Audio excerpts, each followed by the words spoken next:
Bismillahirrahmanirrahim, bienvenue dans cette nouvelle vidéo qui sera consacrée à l'évaluation et au soutien. Avant d'entamer cette nouvelle vidéo, je tiens à remercier infiniment tous les abonnés à cette chaîne et qui n'hésitent pas à y laisser leurs observations, leurs commentaires, leurs suggestions.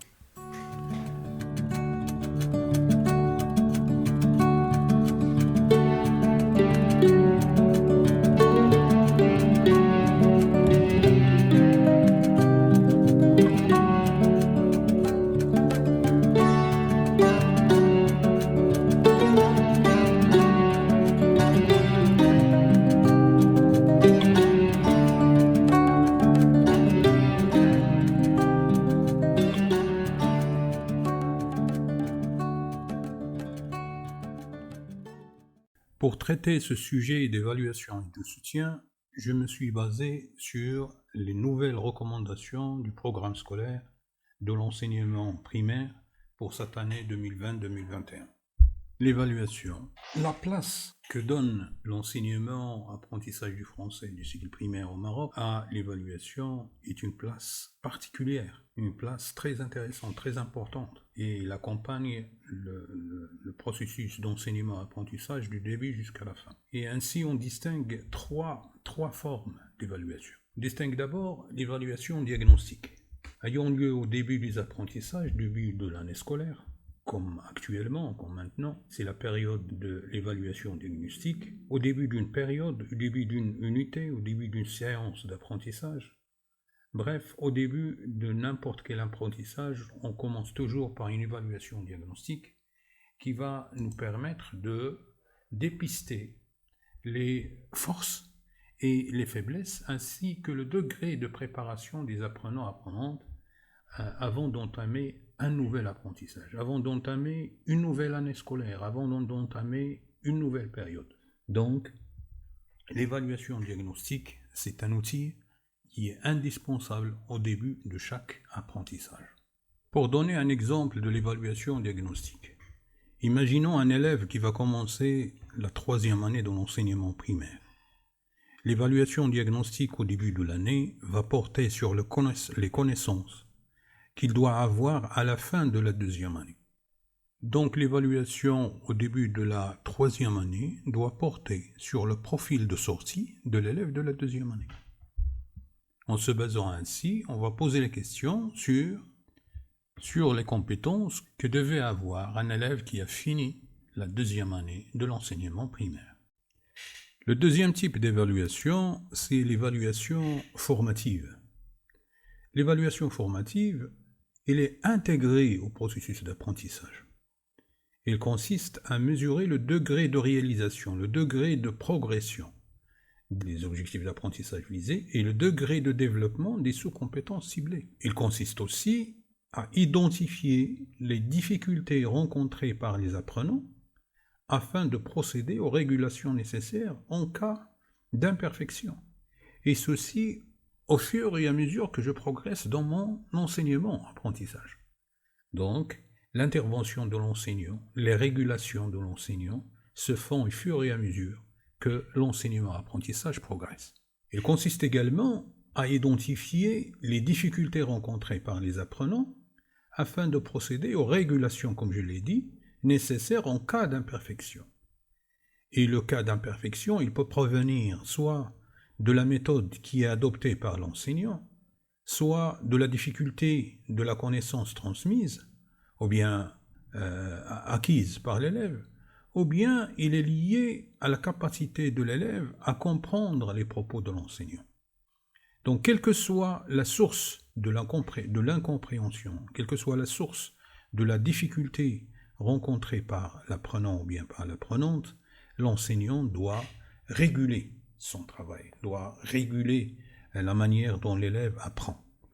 Et c'est pour cela que l'évaluation formative est une évaluation qui est indispensable lors de l'enseignement-apprentissage. La troisième évaluation, ou bien le troisième type d'évaluation, c'est l'évaluation sommative. Et cette évaluation sommative prend plusieurs formes.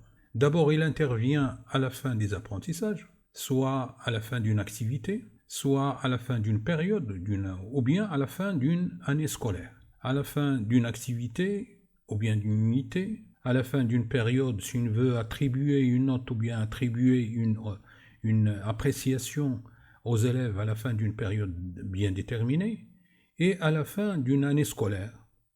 L'évaluation sommative peut également prendre la forme d'un contrôle continu. Dans le cadre de cette évaluation, se présente sous forme de deux ordres de scénarios. Il peut être vu comme un acte pédagogique intégré aux apprentissages permettant de renseigner sur les réussites et les difficultés des élèves et les éclairer sur l'état d'avancement de leur apprentissage. Donc là, il devient un moyen qui va permettre à l'élève de progresser, qui va permettre à l'élève de profiter de ses erreurs, de profiter de ses imperfections, mais il peut être également considéré en tant qu'exigence institutionnelle menant à la certification. Quelquefois, l'institution nous demande les notes pour les élèves, pour permettre à l'institution de décider si l'élève va passer à l'année suivante ou pas. Donc là, ça devient une exigence institutionnelle. Et ça devient également une exigence institutionnelle qui mène à la certification, et ainsi de suite. Donc, l'évaluation sommative, il peut être un moyen de savoir jusqu'à quel point l'élève a acquis les connaissances qui sont inhérentes à une période bien déterminée, et également il peut être une exigence institutionnelle qui permet au ministère, disons-le, au ministère de l'Éducation nationale de décider du passage au pas d'un élève d'un niveau à un autre, d'un cycle à un autre, etc. Donc tout ce qu'on a fait maintenant, on a parlé seulement et simplement de l'évaluation et des types d'évaluation et les objectifs de chaque type d'évaluation. Maintenant, on verra comment on peut exploiter les résultats de ces évaluations. Pour ce faire, on peut avoir recours à des grilles sur lesquelles on note nos appréciations concernant chaque item, chaque question, chaque connaissance évaluée. Ainsi, on saura quels sont les bons élèves, quels sont les élèves moyens et quels sont les élèves en difficulté. Et ces élèves-là en difficulté, ce sont ceux qui auront besoin d'un soutien particulier, d'un soutien spécifique. C'est-à-dire, d'une autre manière, on saura pour chaque élève qu'est-ce qu'il a acquis, qu'est-ce qui est en cours d'acquisition pour lui, et qu'est-ce qu'il n'a pas acquis du tout. Et ceci va nous permettre également de l'aider à acquérir les connaissances qu'il a de difficulté à connaître, qu'il a de difficulté à comprendre, qu'il a de difficulté à savoir. Ceci donc nous amène à planifier les séances de soutien pédagogique. D'abord, le soutien pédagogique, c'est quoi? Le soutien pédagogique, il fait partie intégrante du processus d'enseignement-apprentissage. Il accompagne l'évaluation. Il s'intéresse à la recherche de moyens et techniques pédagogiques susceptibles d'être exploités afin de prévenir et d'éviter toute forme d'échec. Et ça, c'est le point le plus important, c'est la planification des activités et la planification des séances qui vont nous permettre de prévenir, de soutenir, de combler les lacunes qui sont observées après les évaluations, après les différentes évaluations. Le soutien pédagogique, donc, peut se faire soit en classe dans le cadre des unités didactiques ou des semaines de soutien, soit en dehors de la classe dans le cadre du projet d'établissement, en général. Donc on distingue trois formes de soutien. Le premier, c'est le soutien immédiat. Le soutien immédiat accompagne le processus d'enseignement-apprentissage et s'effectue aussi bien à l'oral qu'à l'écrit. J'explique une leçon à mes élèves, je vois qu'un élève n'a pas très bien compris, j'agis immédiatement pour combler cette lacune, pour lui expliquer ce qu'il n'a pas compris, pour l'aider à comprendre. Donc là, je suis en train de faire un soutien immédiat. Il y a un soutien différé, c'est un soutien ciblé, considéré comme une réponse aux besoins identifiés lors des séquences d'apprentissage. Quand est-ce qu'il s'effectue? Il s'effectue lors des semaines de soutien, propres à chaque unité et à chaque période.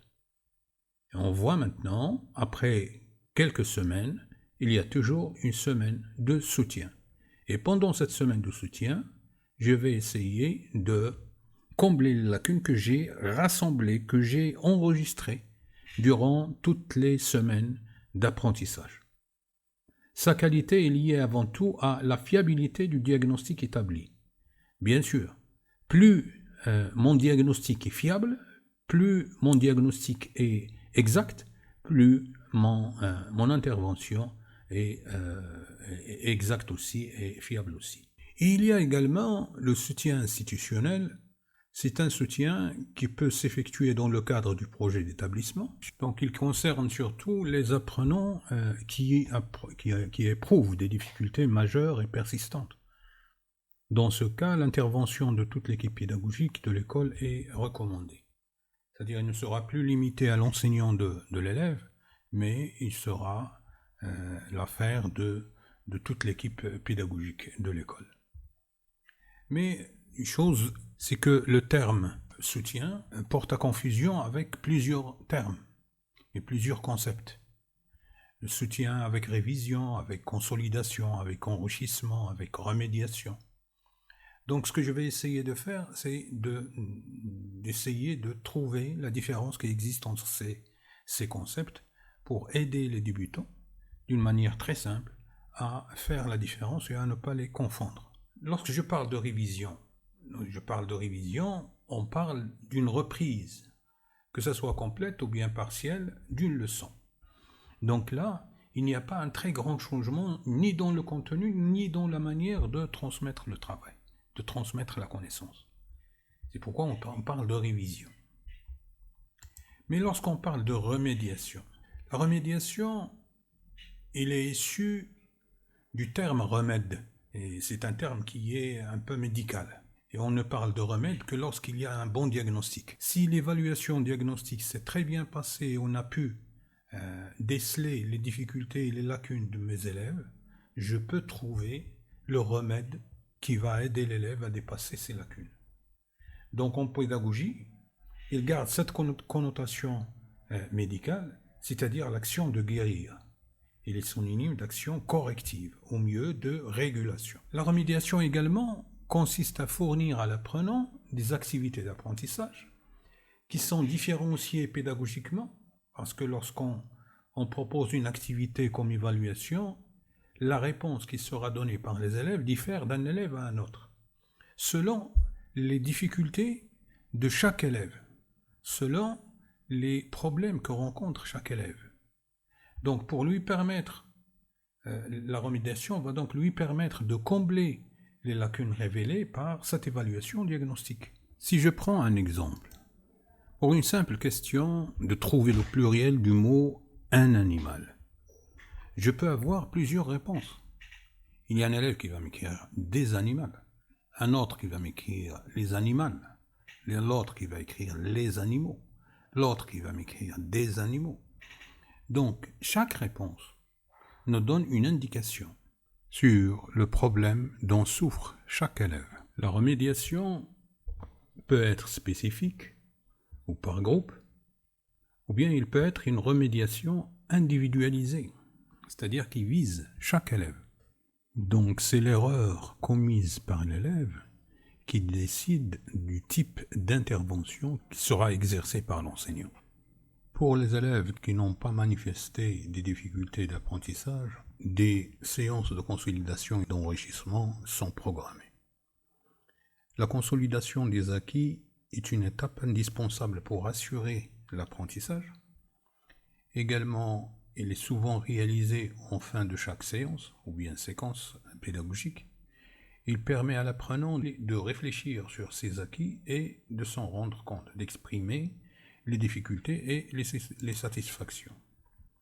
Cette phase permet également d'adopter une attitude positive et de préparer la séance ou la séquence suivante. Il se réalise seul ou en groupe pour renforcer, et c'est ça l'objectif principal de la consolidation et de l'enrichissement, c'est de renforcer et de consolider les connaissances et les compétences déjà acquises. Alors pour les élèves en difficulté, nous avons des séances de soutien. Pour bien réussir les séances de soutien, nous avons des séances de remédiation qui prennent en compte les vraies difficultés de chaque élève. Et pour les élèves qui n'ont pas manifesté des difficultés, ils auront des séances de consolidation et d'enrichissement. Donc toujours dans le cadre du renforcement des apprentissages et de l'incitation à l'excellence, et en vue de permettre aux élèves de s'ouvrir sur d'autres formes d'activité et leur offrir des stratégies d'apprentissage correspondant à leur goût, il s'avère nécessaire dans les programmes de français d'intégrer des activités, ce qu'on appelle les activités intégrées. Et pour ces activités, on peut intégrer des séances de théâtre, on peut intégrer des ateliers de contes, on peut intégrer des chansons, des comptines, des jeux éducatifs, on peut installer une radio scolaire, on peut organiser des visites guidées, on peut faire la projection de films pour enfants, et également on peut travailler ou bien organiser des ateliers au sein des bibliothèques, centres documentaires, ou bien ce qu'on appelle les BCD. Donc toutes ces activités-là ont pour objectif de consolider et d'enrichir les acquis de nos élèves. Donc voilà, jusque-là, nous avons fait le tour de tout ce qui concerne la pédagogie du soutien, en allant de l'évaluation jusqu'au soutien, jusqu'au renforcement et à la consolidation et l'enrichissement. Et à la prochaine vidéo, Inch'Allah.